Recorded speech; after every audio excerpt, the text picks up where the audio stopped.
दोस्तों नमस्कार। या तो आरएसएस की जरूरत अब इस देश में है नहीं, या फिर आरएसएस का समूचा काम प्रचारक नरेंद्र मोदी पूरा कर चुके हैं। सरल शब्दों में कहें तो आरएसएस को मौजूदा मोदी सत्ता हड़प चुकी है और अब आरएसएस के पास एक ही काम है, मोदी सत्ता किस तरीके से सत्ता में बरकरार रहे और उसी के इर्द गिर्द तमाम ताना बाना आरएसएस को बुनना है। यह कल की बात थी कि सत्ता को आरएसएस संचालित करती थी, यह आज की बात है सत्ता आरएसएस को संचालित करती है। यह कल की बात थी कि उसके पास 40 संगठन इस देश के भीतर में समाज के अलग अलग हिस्सों को संचालित करते थे।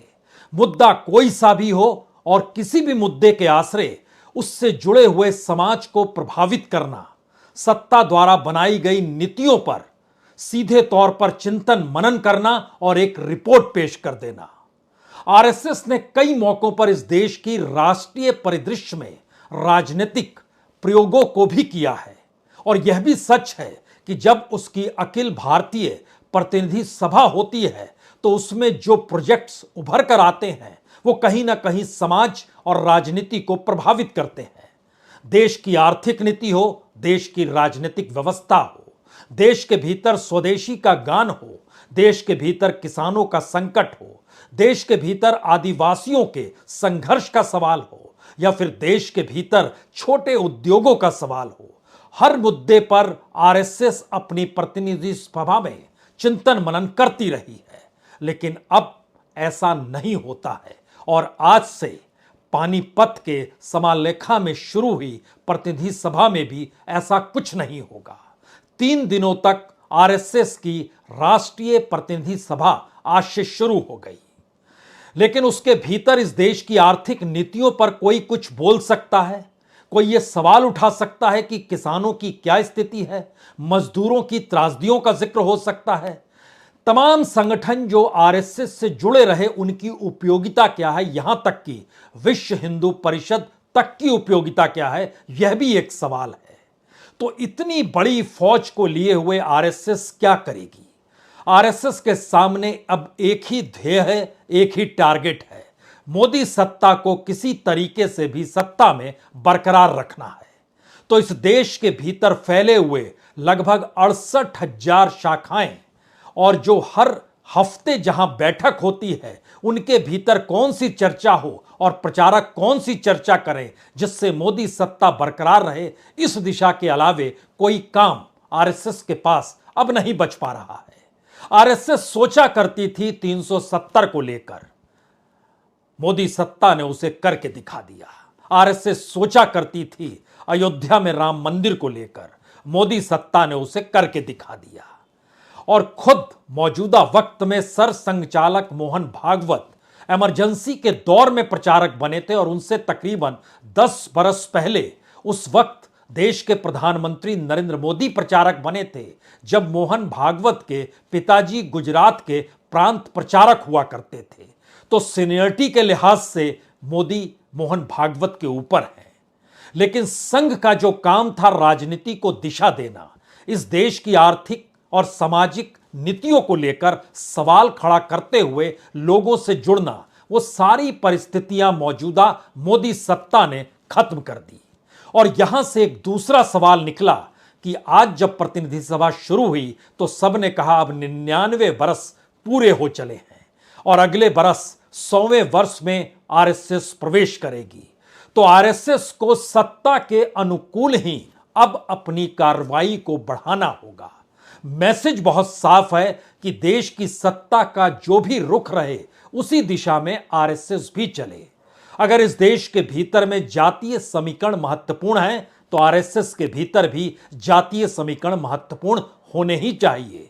अगर इस देश के भीतर में अल्पसंख्यक समाज के वोटों की जरूरत अब बीजेपी को महसूस होने लगी है, क्योंकि 2024 के चुनाव में जो भी वोट जहां से मिल सके और खास तौर से जो मुस्लिम बहुल राज्य है जिसमें खास तौर पर जहां पर ज्यादा वोटरों की तादाद है उसमें एक नाम पश्चिम बंगाल का भी 30% से ज्यादा मुस्लिम समाज है वहां पर, तो उसमें सेंध कैसे लगाए, यह आरएसएस की तकरीबन 1,500 शाखाएं जो वेस्ट बंगाल में सक्रिय है उसे सोचना होगा। एक तरफ मुस्लिम समुदाय को जोड़ना, दूसरी तरफ जातीय समीकरण के हिसाब से आरएसएस को भी बदलना होगा। ब्राह्मणों का वर्चस्व नहीं चलेगा, मराठी मानुष ब्राह्मण जी नहीं, अब नहीं चलेंगे। खोजिए कौन सा शेड्यूल कास्ट, कौन सा शेड्यूल ट्राइब, कौन सा ओबीसी कहां पर स्वयंसेवक के तौर पर है, कहां पर प्रांत प्रचारक के तौर पर है, उसे बड़े पद में कैसे दिया जाए। तो 2024 के लोकसभा चुनाव से पहले जो मौजूदा वक्त में आरएसएस की पूरी टीम है, इसको 2024 में बदलना है। कैसे बड़े परिवर्तन होंगे और भारत की राजनीतिक सत्ता के अनुकूल आरएसएस बदलेगी और सत्ता को बचाने के लिए आरएसएस काम करेगी, इसी मूल मंत्र को लेकर ना तो हेडगेवार चले थे और ना ही गुरु गोलवलकर चले थे। और उस दोनों के कालखंड में अगर देखिएगा तो जो संघर्ष आरएसएस के स्वयंसेवकों के बीच था, एक तरफ विचारधारा को खड़ा करना था और दूसरी तरफ इस देश में संगठन का विस्तार करना था। विचारधारा के तौर पर हेडगेवार और विस्तार जो संगठन के तौर पर था वो गुरु गोलवलकर ने किया। लेकिन मौजूदा वक्त में मोहन भागवत परछाई हैं या वह भी नहीं है।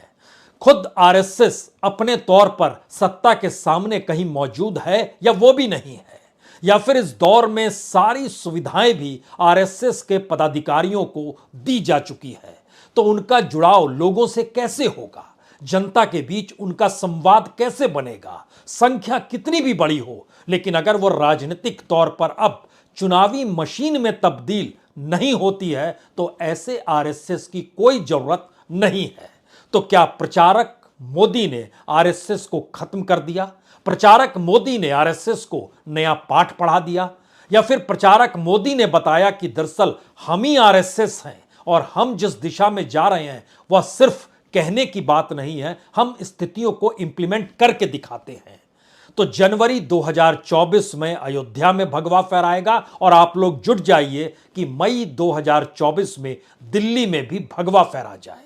यह चुनावी जीत का शंखनाद अखिल भारतीय प्रतिनिधि सभा से कैसे किस रूप में निकलेगा, हमें लगता है कि आज इसके हर पन्ने को खोलिए और समझने की कोशिश कीजिए।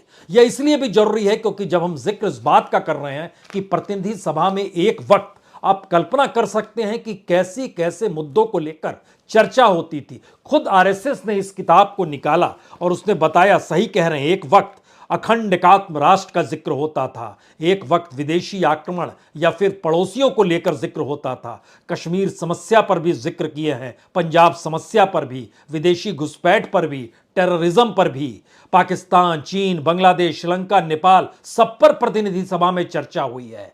प्रांत का पुनर्गठन हो, भाषा नीति हो, निर्वाचन हो, शिक्षा हो, इतिहास हो, आरक्षण हो, यहां तक कि हेल्थ को लेकर भी चर्चा हुई है, जनसंख्या को लेकर भी चर्चा हुई है, गौरक्षा को लेकर भी चर्चा हुई, मंदिरों के पुनर्द्वार को लेकर भी चर्चा हुई और पीड़ितों की सहायता अलग अलग क्षेत्रों में कैसे की जाए इसको लेकर भी चर्चा हुई। चर्चा तो खेती को लेकर भी हुई, चर्चा तो इस देश में अनाज के उत्पादन को लेकर भी हुई और चर्चा स्वदेशीकरण क्यों जरूरी है इसको भी लेकर हुई। लेकिन जब मोदी सत्ता की नीतियां ही सब कुछ हो चली तो आरएसएस के पास कौन सा संगठन किस रूप में काम करेगा? विश्व हिंदू परिषद की क्या जरूरत है? उसकी जरूरत के बगैर ही अयोध्या में राम मंदिर बन रहा है ना। किसान संघ की क्या जरूरत है? अपने तौर पर किसानों के रिफॉर्म की उद्घोषणा करते हुए पार्लियामेंट की मौजूदगी है ना, और मोदी सत्ता वहां पर ताकतवर है ना, तो फिर किसान संघ की क्या जरूरत है? भारतीय मजदूर संघ क्यों सोचता है ऐसा, यानी बीएमएस की क्यों जरूरत है? अगर उसको लगता है कि मजदूरों को सही हक नहीं मिल रहा है तो सरकार है ना। आदिवासी कल्याण संघ, उसकी जरूरत क्या है? सरकार खुद अपने तौर पर काम कर रही है ना। एक लंबी फहरिस्त है जिसको आरएसएस ने धीरे धीरे इस देश के भीतर में खड़ा किया कि सत्ता किसी की भी हो, लेकिन इस देश को लेकर आरएसएस जो सोचती है उस दिशा में इस देश को मतना है। और आने वाले वक्त में जो भी सत्ता, चाहे संघ से निकली हुई बीजेपी और बीजेपी के भीतर से निकला हुआ कोई प्रचारक ही क्यों ना हो, लेकिन वह संघ की परिस्थितियों को समझे, क्योंकि यह एक अकाट्य सत्य है कि आरएसएस और हिंदुत्व एक साथ इस देश के भीतर में कुछ नवनिर्माण की दिशा में है। सारी बातें थोथी लगने लगी, सारी परिस्थितियां झटके में पलट गई। और आज जब हम इस बात का जिक्र कर रहे हैं तो अखिल भारतीय प्रतिनिधि सभा हरियाणा के पानीपत, जो समलखा का इलाका है, वहां पर उसकी सभा चल रही है। बीजेपी के राष्ट्रीय अध्यक्ष जेपी नड्डा भी वहीं पर मौजूद हैं। तकरीबन 1400 के करीब प्रांत प्रचारकों की मौजूदगी है। और सबसे बड़ा सवाल क्या है? मुसलमानों को साथ कैसे लाया जाए। यानी अब यह काम आरएसएस को करना है। और महिलाओं को भी साथ लाने के लिए अलग से महिलाओं की भी शाखाएं इस देश के भीतर में संघ को अब चलानी आनी चाहिए। पहले वो साथ लेकर आए और उसके बाद अलग शाखा के तौर पर चीजों को क्रिएट करे।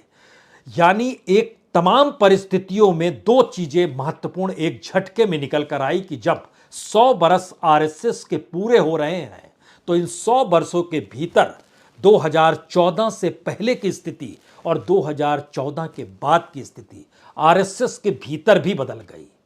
क्योंकि आरएसएस अगर मुस्लिमों के बीच जा रहा है तो वो क्या कहता है? कहता है देखिए, शौचालय सबके लिए है, गैस यानी सिलेंडर सबके लिए है, घर जो प्रधानमंत्री आवास योजना है सबके लिए है, डायरेक्ट बैंक ट्रांसफर जो किया जा रहा है सबके लिए, वो किसान सम्मान निधि के दायरे में ही क्यों ना हो, गांव गांव जो सड़कें बन रही हैं सबके लिए बन रही हैं। तो फिर मुस्लिम खुद को नागरिक मान ले, मुसलमान ना माने, लेकिन हम हिंदू राष्ट्र की दिशा में बढ़ेंगे और गाहे बगाहे जिन बातों का जिक्र होगा उसमें खुद को हिंदू मानने की परिस्थिति में मुसलमानों को इस देश में आकर खड़ा होना ही होगा। तो इस काम को कहते कहते सीए एनआरसी सरकार ले आई। सरकार ने उन तमाम जगहों पर चीजें खड़ी की जहां पर नारा था तुष्टीकरण नहीं, लेकिन एक झटके में भारत के भीतर का वह सेकुलरिज्म का खाका गायब हो गया। और राजनीतिक सत्ता के साथ अगर वोट जुड़ते चले गए तो उसमें सोशल इंजीनियरिंग बड़ा मायने रखती है। और अब ब्राह्मण स्वयंसेवकों की तादाद कम भी हो जाए तो चलेगा, लेकिन संघ के पदों पर ओबीसी, एससी और एसटी की मौजूदगी होनी चाहिए। वनवासी कल्याण आश्रम से निकलकर वहां चाहे फिलहाल चक्रधर साहब हो, तो जरूरत पड़ेगी तो उन्हें भी बड़े पद पर ले आया जाएगा। और बड़े पद का मतलब यही होता है कि अगले बरस जब परिवर्तन होगा तो हो सकता है आप पहली बार देखें, अभी तक जो वर्चस्व आरएसएस की उस सोच का था जिसमें ब्राह्मणिज्म लौट चलता था, उसको आरएसएस खारिज कर दे। क्यों? सत्ता का दबाव है, सत्ता की जरूरत है। और यहां पर एक सवाल और बड़ा महत्वपूर्ण हो जाता है, तो क्या यह एक सत्ता के लिए मशीन के तौर पर आरएसएस को अब काम करना है? और सत्ता अपने तौर पर उस पूरे एजेंडे को, चूंकि प्रधानमंत्री भी कभी प्रचारक रह चुके हैं, 1967 में प्रचारक हो गए थे। अब जब प्रचारक के तौर पर उनकी पूरी ट्रेनिंग है और वो सबसे सीनियर हैं, तो फिर ऐसे में वह तो संघ का ही काम करेंगे। तो संघ और बीजेपी यानी सरकार की नीतियां और संघ की सोच, इन दोनों के बीच कोई अंतर ना मानिए और इसी लिहाज से आप चलना शुरू कर दीजिए। और दूसरी दृष्टि यह है कि जब जब हम कमजोर हों, जो 2024 के मद्देनजर कहीं नजर आ रहा है कि अलग अलग प्रांतों में, चाहे वो बिहार हो, चाहे वो बंगाल हो, चाहे उड़ीसा में खड़े नवीन पटनायक हो, चाहे आंध्र प्रदेश में जगन रेड्डी हो, चाहे तमिलनाडु में बीजेपी की मौजूदगी ना हो, या फिर केरल के भीतर ना हो, तो वहां पर 6000 शाखाएं क्या करेंगी जो केरल में मौजूद है। उत्तर प्रदेश के भीतर 8500 शाखाएं अब क्या करेंगी। 4000 से ज्यादा शाखाएं बिहार में क्या करेगी। 1680 शाखाएं वेस्ट बंगाल में क्या करेगी। उनका काम ही यही है कि मौजूदा वक्त में प्रचारक नरेंद्र मोदी की सत्ता केंद्र में किस तरीके से बरकरार रहे, और जो सोच सरकार की है वही सोच की एक प्रतिछाया तो आरएसएस के भीतर है। तो वो अपने आप को अलग क्यों देखती है? अब तो वह साथ जुड़ के काम करे। तो पहला सवाल, क्या आरएसएस को हड़प लिया गया या उसकी जरूरत और उसकी उपयोगिता खत्म हो गई? लेकिन उसके आगे की परिस्थिति में आइए, क्योंकि संघ को लेकर जो सोच अभी तक राजनीतिक सत्ताओं की रही, उसमें जाहिर तौर पर संघ ने जो स्वदेशी जागरण मंच को जन्म दिया, जो किसान संघ को जन्म दिया, जो भारतीय मजदूर संघ को जन्म दिया, जो बजरंग दल बनाया, जो विश्व हिंदू परिषद बनाया, जो तमाम एक पूरी की पूरी फहरिस्त है, वनवासी कल्याण आश्रम बनाया, लघु उद्योग भारती बनाया, और यहां तक कि मुस्लिम राष्ट्रीय मंच भी तो बनाया। कहां पर संघ सिर्फ चिंतन करता रहा और कहां पर सत्ता ने चीजें इंप्लीमेंट कर दी। अब इसमें समझना यह है कि 100 बरस का जब संघ हो रहा है तो इसके पदाधिकारियों की उम्र भी बीतती चली जा रही है, यानी एवरेज निकालिएगा तो ये 60 बरस से ज्यादा के हैं। अब जो नए पदाधिकारी आए वो जाहिर तौर पर शेड्यूल कास्ट के हों, शेड्यूल ट्राइब के हों, आदिवासी हों, दलित समाज से हों, पिछड़े तबके से हों, और वो युवा हों, 50 से कम के हों, क्योंकि भारत के भीतर में 60-65% आबादी जो है वो तो 35 की उम्र की कम है। तो एक बड़े अनुभवी तौर पर संघ की मौजूदगी को भीतर ढांचागत परिवर्तन सत्ता के अनुकूल करना है, और सत्ता अपने तौर पर यह काम कर रही है। राष्ट्रपति आदिवासी हो सकती हैं, तो इस देश के भीतर में सर संघ चालक आदिवासी समाज से क्यों नहीं आ सकते हैं? यह सवाल नहीं है, बल्कि उस दिशा में बढ़ते हुए कदम है। यानी यह कोई हाइपोथेटिकल स्थिति नहीं है। इसी परिस्थिति में संघ को अपने आप को राजनीतिक कैडर के तौर पर खड़ा करना है, और अगर यह संकट लगातार गहरा रहा है कि इतने विस्तार के बाद भी उसके तमाम ऑर्गेनाइजेशन कोई काम नहीं कर रहे हैं, तो फिर वो समझे कि शाखाओं की संख्या 68,651 है, और इस देश के लगभग 42,000 जगहों पर यह शाखाएं लगती हैं। जिन 42,000 जगहों पर शाखाओं की मौजूदगी है, वहां पर इस देश के भीतर में लगभग 75 लोकसभा की सीट ऐसी है जहां बीजेपी हार गई। क्यों हार गई बीजेपी वहां पर? कुछ जगहों पर दूसरे नंबर, हारने का मतलब है वो बिल्कुल गायब, पहले और दूसरे नंबर पर नहीं, 75 ऐसी सीटें हैं। और जिन जगहों पर ये शाखाएं लगती हैं उन जगहों पर लगभग 62 सीट ऐसी है जहां पर दूसरे नंबर पर रही। ऐसा क्यों हुआ? इन परिस्थितियों को अब समझना इसलिए है क्योंकि 2024 के चुनाव से पहले संघ अपने टॉप लीडरशिप में भी परिवर्तन की दिशा में लाए और सत्तानुकूल परिस्थितियों को लेकर आए। क्योंकि आज की तारीख में संघ को टारगेट पर लेने वाले राजनेताओं को भी हम सम्मान देते हैं। उस सम्मान की दृष्टि में जो श्रद्धांजलि आज अर्पित की गई उसमें मुलायम सिंह यादव का भी नाम है, उसमें शरद यादव का भी नाम है, उसमें शांति भूषण जी का भी नाम है।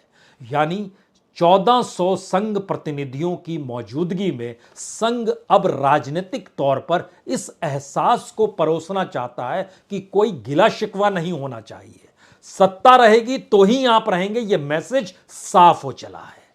यानी यह मैसेज सत्ता ने दिया है, समाज ने दिया है, या विपक्ष ने दिया है, यह भी एक चिंतन का विषय हो चला है। क्योंकि जिस तरीके से कांग्रेस या राहुल गांधी संघ पर निशाना साधते हैं, मैसेज सत्ता के जरिए यही जाता है कि कल्पना कीजिए हम सत्ता में नहीं हैं तो आपका क्या होगा।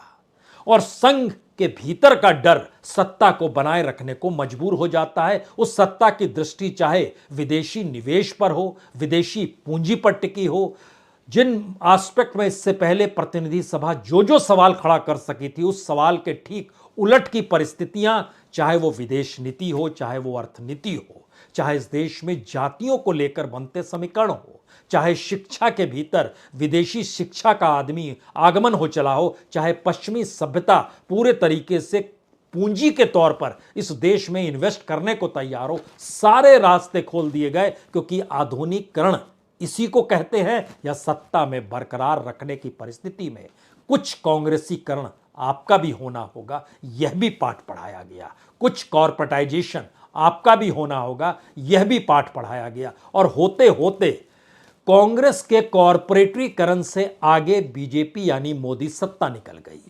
जो economic reform PV Narasimha Rao और मनमोहन सिंह ने सोचा समझा, और प्लानिंग कमीशन के चेयरमैन रहते हुए मोंटेक सिंह अहलूवालिया जिन नीतियों को लागू करते थे और जिस पर बीजेपी संसद के भीतर विरोध करती थी, वो सारी चीजें 100 गुना ज्यादा रफ्तार से मौजूदा सत्ता ने अपना लिया। क्योंकि सत्ता किसी भी दृष्टि से कोई ऐसा विपक्ष नहीं चाहती है जो उसके विचारों के हटकर और विरोध की परिस्थितियों के साथ दिखाई दे, तो सब कुछ समेट लीजिए अपने साथ। यह बिल्कुल नई परिस्थिति संघ के सामने है। लेकिन संघ की मौजूदगी का फिर मतलब क्या हुआ, यह सवाल बार बार निकल कर आएगा। और ऐसे के में 3 सवाल सबसे महत्वपूर्ण है। पहला, आरएसएस की मौजूदगी तभी तक संभव है जब वो पूरा ढांचा अपना बदल के सत्ता के अनुकूल हो जाए। दूसरा, सत्ता की जहां जहां कमजोरियां हैं वो जातीय राजनीति को साधने के तौर पर हो या मुस्लिमों को कुछ जगहों पर साथ लेने के तौर पर हो, तो संघ को उन जगहों पर अब सीधे तौर पर साथ जोड़ना है। और खास तौर से महिलाओं को अब साथ जोड़ने की प्रक्रिया में सबको खड़े होना होगा, क्योंकि एक वोट बैंक के तौर पर महिलाओं की भारत में मौजूदगी बड़ी मायने रखती है। वो सिर्फ परिवार चलाती नहीं है, बल्कि विचार के तौर पर भी प्रभावित करती है परिवार को। और अगर आरएसएस ने महिलाओं की शाखाओं में विजय प्राप्त कर ली तो फिर एक पूरा कैडर बन जाएगा इस देश के भीतर में, जहां पर बीजेपी को कहीं गुहार लगाने की जरूरत नहीं पड़ेगी कि हमें इस इलाके के इन महिलाओं को लेकर यह योजनाएं कर रहे हैं, क्योंकि वह खुद उस विचारधारा से ओतप्रोत हो जाएगी। इस परिस्थिति में लोकसभा चुनाव से पहले आखिरी प्रतिनिधि सभा का मतलब क्या है? उसका मतलब बहुत साफ है।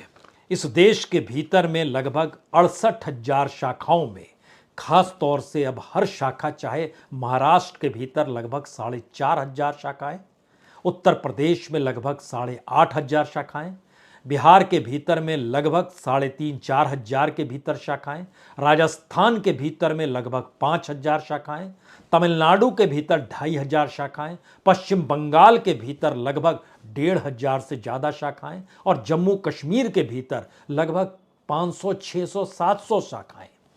इन शाखाओं को न सिर्फ अब कैडर के तौर पर काम करना है, माने स्वयंसेवक बीजेपी के राजनीतिक कैडर होकर समझें, और जो प्रांत प्रचारकों की तादाद है इस देश के भीतर में, उसकी जो नियुक्तियां हो अब आने वाली टीम को लेकर, वह जातीय समीकरण के हिसाब से हो। क्योंकि जब जातीय जनगणना का जिक्र इस देश के भीतर चल पड़ा है तो उस जातीय जनगणना के अनुकूल संघ भी अपने आप को ढाल ले, यानी सत्ता के लिए एक ऐसी मशीन में खुद को तब्दील कर लीजिए जहां पे मोदी सत्ता का बरकरार रहना और रखना ही आरएसएस का ध्येय है।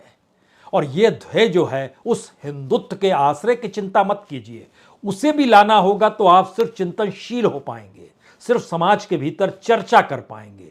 काम करेंगे मोदी सत्ता ही, जो कानूनी जामा पहनाने की ताकत रखती है। चाहे वो 3 तलाक का मसला हो या फिर मुस्लिमों से जुड़ा हुआ कोई भी मुद्दा जो आपके जहन में आता हो, उसको देख लीजिए। अब आप राजनीतिक कैडर के तौर पर खड़े हो जाइए, यानी प्रचारकों की तादाद इस देश के भीतर जो 2,500 के करीब है, और जो साप्ताहिक बैठकों के भीतर में जो भी डिस्कशन करते हैं वो राजनीतिक तौर पर बीजेपी के अनुकूल जमीन बनाने की होनी चाहिए। तो संघ को लेकर 3 पार्ट, या बीजेपी को लेकर 3 पार्ट, या दोनों परिस्थितियों को मिला के 5-6 पार्ट, या फिर एक ही पार्ट इस देश के भीतर में कि आरएसएस को जिस रूप में हेडगेवार और गोलवलकर के दौर को देखते समझते हुए मौजूदा वक्त में अगर कोई सोचना चाहता है तो वह सिर्फ इतना ही सोचे, जब जब जरूरत आरएसएस के उस ढांचे को दिखाने की होगी, जहां कहीं सावरकर आ जाए, कहीं पर हेडगेवार आ जाए, कहीं पे गोडसे का जिक्र हो जाए तो कर दिया जाएगा। लेकिन राजनीतिक तौर पर उसका लाभ बीजेपी को मिलना चाहिए, यह पहली शर्त है। दूसरी परिस्थिति, जिस विचारधारा का जिक्र है वो विचारधारा सत्ता में समाहित है और सत्ता ही उस विचारधारा को लेकर चल रही है। तो सत्ता के अनुकूल हो जाइए तो खुद हिंदुत्व की सोच भी कानूनी जामा के साथ सत्ता ही ले आएगी। यह पाठ कहां नहीं गया, यह एक इंटरनल पार्ट है जिसका मैसेज यह है कि अब संघ का कोई मतलब नहीं है। जो 2014 से पहले जो काम आप किया करते थे, अब उसका कोई मतलब नहीं है। क्योंकि चुनाव जीतना पहला और आखिरी लक्ष्य अगर स्वयंसेवकों का हो जाए तो भारत की राजनीति के भीतर प्रचारक की सत्ता हमेशा से रहेगी। इस पाठ के आश्रय अगले 3 दिनों तक आरएसएस की राष्ट्रीय प्रतिनिधि सभा जो पानीपत में चल रही है उस पर नजर रखिए, निकलता है कुछ या नहीं निकलता है। सब कुछ साइलेंट रहता है या नहीं रहता है, और उस पर से आपको कुछ ना मिले तो उसके बाद देश के अलग अलग प्रांतों में स्वयंसेवक और शाखाओं की सक्रियता के साथ बीजेपी की राजनीति के पाठ को देखना, सुनना, परखना शुरू कर दीजिए। बहुत बहुत शुक्रिया, बहुत बहुत शुक्रिया।